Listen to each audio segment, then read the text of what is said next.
Humanity has long had a penchant for imagining fantastic beasts, but many of these were actually based on living animals.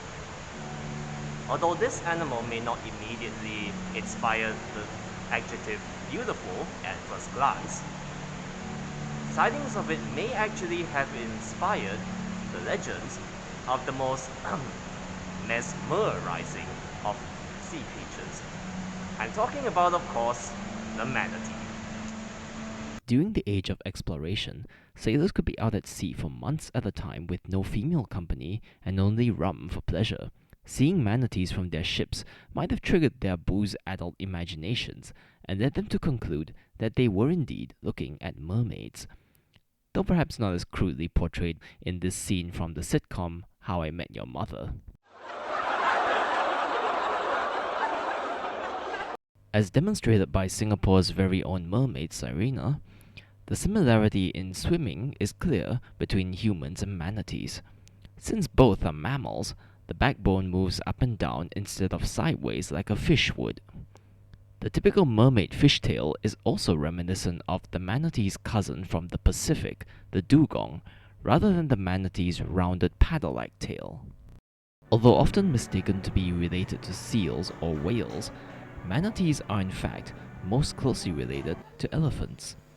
The rough, thick hide may be an obvious shared trait, but also, manatee teeth, like their distant terrestrial relatives, grew from back to front rather than upwards, as an adaptation to dealing with the huge amounts of vegetation they have to consume daily.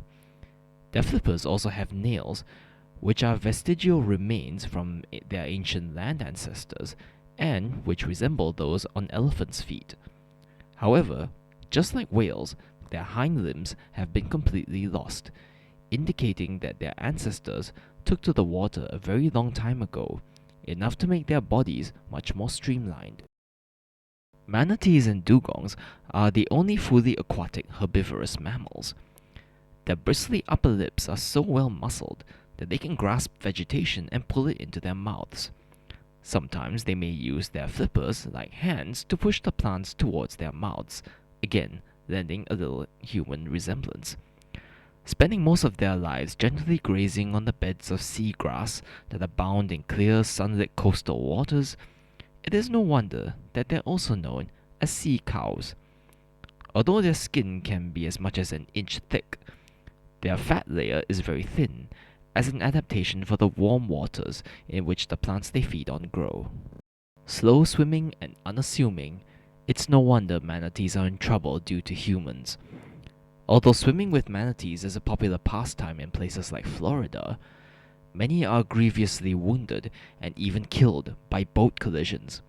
Propellers can easily slice through even a manatee's thick hide, and the slow-moving giants find it hard to avoid speeding motorboats. In Hans Christian Andersen's original story, the Little Mermaid actually dies in the end due to her refusal to kill the prince after he mistakenly married another girl instead of her.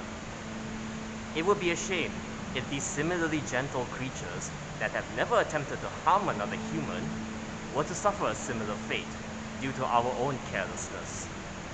By appreciating and protecting them, perhaps we can give them a fairy tale happily ever after.